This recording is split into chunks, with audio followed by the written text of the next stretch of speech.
His daughter, Tracy Anderson, said Tuesday that he died of natural causes at his home in Plymouth on Monday.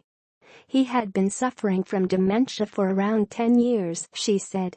The folky Boone and Erickson show, with its mix of humor and news, and its signature Good Morning song, recalled an earlier era of radio for many listeners. In the show's prime, half of the people listening to the radio in the greater Twin Cities area on any given morning were tuned into the show. Boone and Erickson did their last show together in January 1998. Boone died in 2015 at age 88. Their signature skit was The Recurring Minnesota Hospital, a takeoff on an old radio soap opera. "It was an amazing time in radio," said Anderson, who recalled hanging around the station when she was a girl. "It was incredible to see an entire staff working together like that. It wasn't just him. He was just like an engine of the whole train."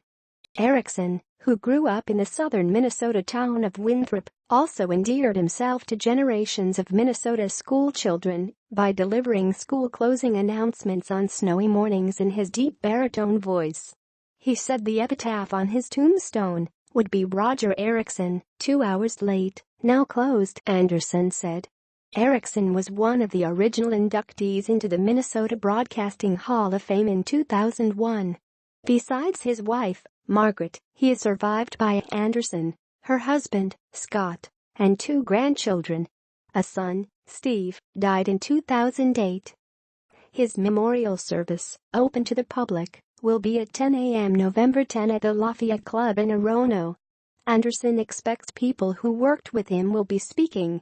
The family requests that instead of flowers, memorials go to the theater or agricultural departments at the University of Minnesota or a department of the donor's choice.